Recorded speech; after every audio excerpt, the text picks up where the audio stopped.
very big steps were taken. The most important thing to understand is that this stage represents 60% of the Indian population. If the parties on this stage unite, it is impossible for the BJP to win an election. So the task in front of us is to come together in the most efficient way possible. And two big steps have been taken in that regard. The first step is a coordination committee and committees under that committee. And the second step is a decision that we will expedite all seat-sharing discussions and decisions and make them happen as soon as possible. These are two very, very powerful steps in ensuring that the India alliance defeats the BJP. The election is very, very clear. I did a press conference yesterday, and the nexus between the Prime Minister and a particular businessman is there for every single person to see. I mentioned yesterday in my press conference that the G20 is taking place, and it is very important for India's credibility, our nation's credibility, that the Prime Minister makes his position very clear and begins an inquiry on what has happened with regards to Mr. Adani. The Prime Minister and the BJP are a nexus of corruption. And that is the first thing that the India alliance is going to demonstrate and prove. The idea behind Prime Minister Modi's government is to extract money from the poor people of this country and transfer it to a limited few. And so we are going to propose a clear path, development path.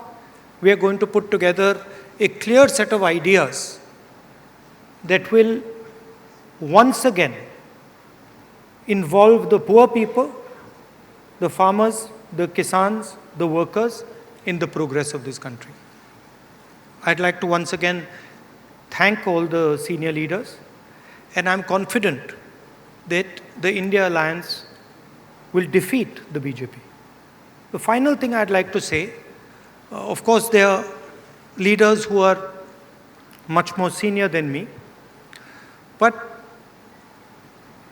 the real work in this alliance is the relationships that are forged between the leaders of this alliance. And I can say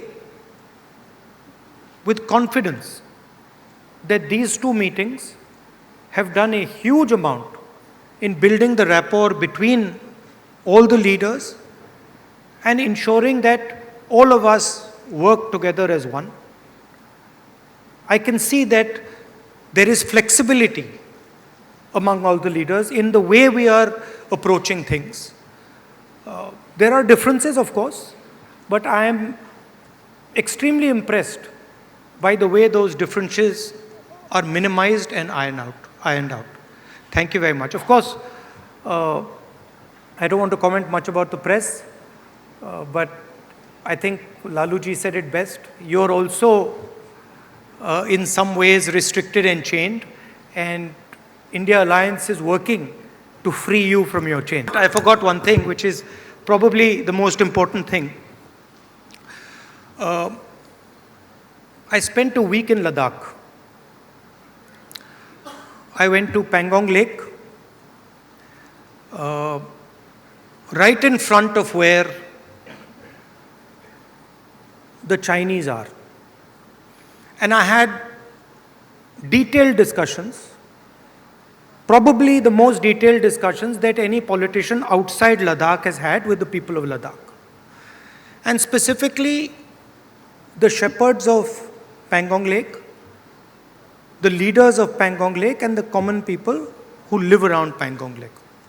And they categorically told me that the Chinese have taken Indian land,